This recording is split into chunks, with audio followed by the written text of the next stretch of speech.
Air filters. Why do I need one?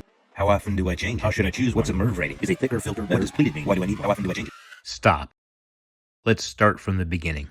Despite what you have been told or sold, the primary reason you need an air filter is to remove the particles in the air before they get to your equipment. It's to protect the equipment, not your lungs. If too much dust or debris are allowed into your equipment, it will build up on coils, blower wheels, and motors, leading to a plethora of future problems. What is a MERV rating?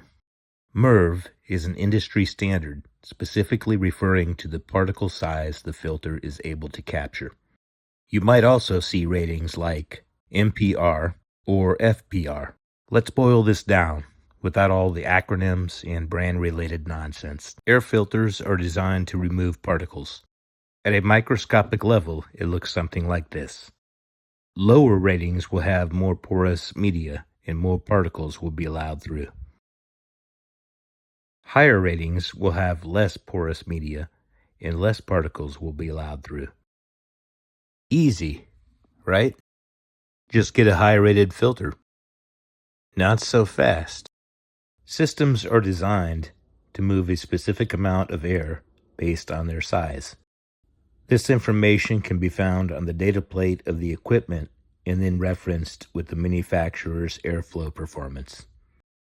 What does this mean without getting too technical?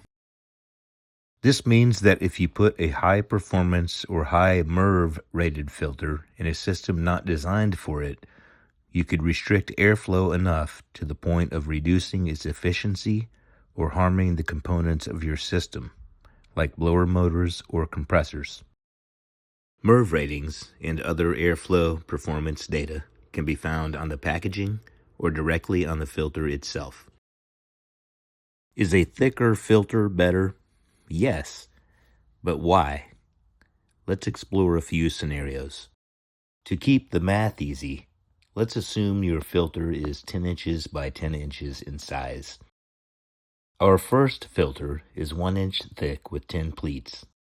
Our second filter is 2 inches thick with 10 pleats. Our third filter is 4 inches thick with 10 pleats.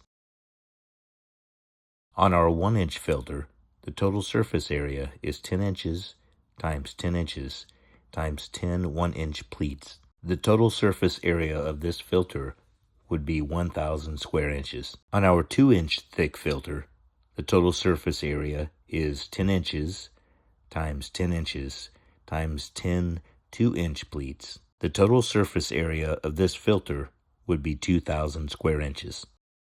On our 4 inch filter, the total surface area is 10 inches by 10 inches by 10 4 inch pleats. The area of this filter would be 4,000 square inches. It is not uncommon for people to be told that a thicker filter is more restrictive. While this sounds legitimate with wording, this information could not be more inaccurate. As shown, thicker filters have more surface area and create lower pressure drop.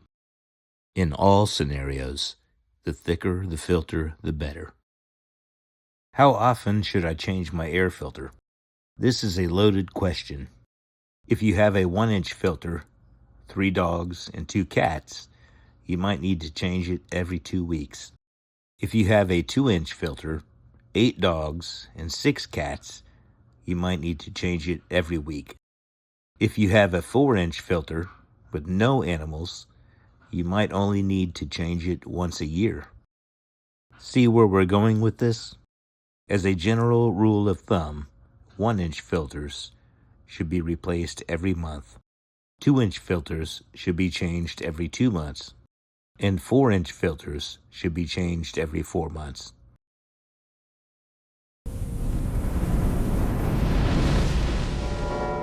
Still lost? Need a professional? Look us up. We service East Central Florida. All new customers receive $25 service calls with no strings attached.